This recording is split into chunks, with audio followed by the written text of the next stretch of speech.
when I came back to New York again, the influences that had gone on before had almost evaporated, and I decided to branch out on my own as much as possible by doing a field of painting that was not being done by anybody else. That is the industrialization of America at the time.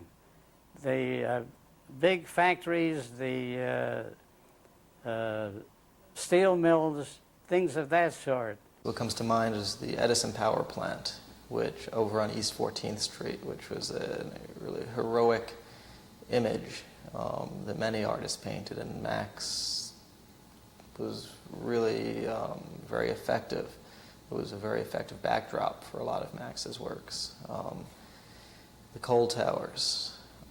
As a matter of fact, I know that Max, I think he has a great early self-portrait from about 1932 in front of a coal tower, or an oil tank. Well, actually, it's an oil tank. We should start that one over again. But no, along the waterfront, though, I guess because of the coal towers, the gas tanks, the Edison plant, the bridges, I think he found along the waterfront, you know, the kind of geometry and industry that appealed to him and made for effective art.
In 1937, Max and Sarah bought a country house in Hunterdon County, New Jersey.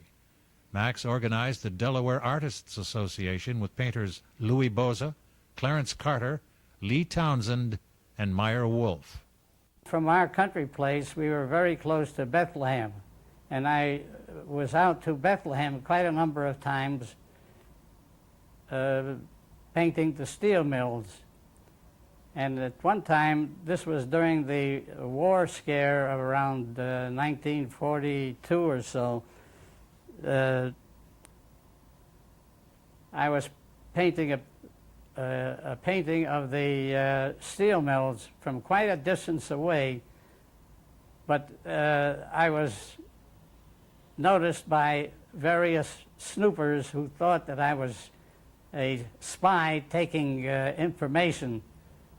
And I was run in by the police at the time, thinking that they had nabbed a spy, but I told them that no spy would be out in the open there painting the way I was, but they kept me in jail overnight, and after I had gotten out, due to my wife's finding out about it, I asked if I could finish the painting, and they said there was going to be no more painting in Bethlehem whatsoever from then on. In 1942, Max released the book Silkscreen Stenciling as a Fine Art, so that other artists could learn his techniques. I think the fact that he was able to write a book about how to make silk screens and what they're all about, you know, continues to influence artists. I know in the 50s, he had his own commercial art company here, and actually helped Andy Warhol do his first silkscreen prints. And so his technical skills and his ability to help others has reached out into generations beyond his own kind of time on the main stage, so to speak.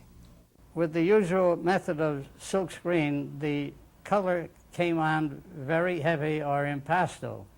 And I tried to make the silkscreen more or less imitate the quality of a watercolor in its transparency, which was very different than the average silkscreen print. By the 1950s, trends in art were changing, and Max started modernizing his views. Well, the paintings from the 1950s, again, Max still concentrated on the city, the cityscape, urban environments, particularly the bridges and the skyscrapers. And he became much more of an abstract artist. It's really the transitional period between his realist works of the 30s and his much more abstract works of the 60s, 70s, 80s, and now the 90s. I guess they might be described as fauve or cubist. Again, still concentrating in the dynamic aspect of America's cities.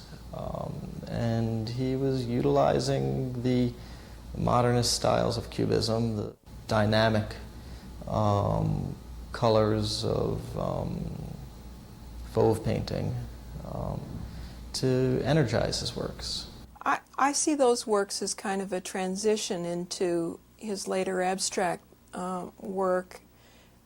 In some ways, I think that he uses what he's gained in the printmaking medium and draws upon the old work to try and move forward. From the 1960s to the present, Max Arthur Cohn has painted abstract forms while never losing sight of figurative elements. No matter how abstract the work itself looked, you could always more or less discern here and there a part of a figure, a part of a head, or the complete figure itself. Having started with the figure in the beginning of the abstract movement, I worked away from the total figure into a hinting of the figure, so that eventually it became abstract completely without the figure in it at all.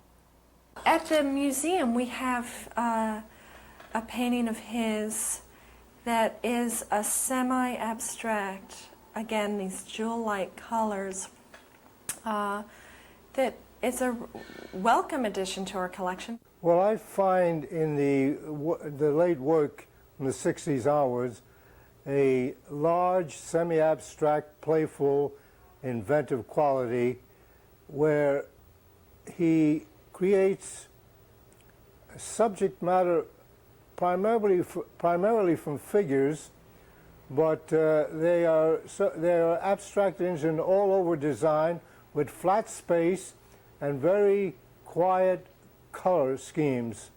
I find it a kind of maturing of a late maturing of a distinguished artist's work.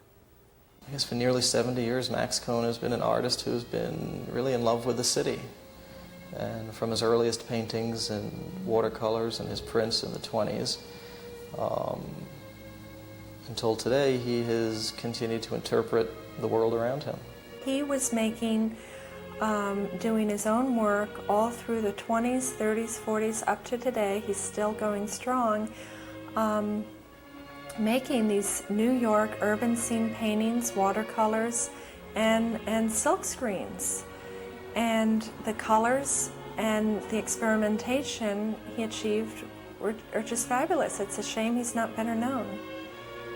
One way to look at an artist of the 30s and 40s and to sort of judge his caliber is to see whether he exhibited at fine galleries. And I think Max obviously exhibited at the Corcoran and the Whitney and the Modern, and he was invited back twice as an exhibitor to the Art Students League, I think once in the 30s and once in the 70s, which I think is a very good indication that he's an artist who is respected and mainstream. At the age of 90, Max Arthur Cohn continues to create art in his own very special way.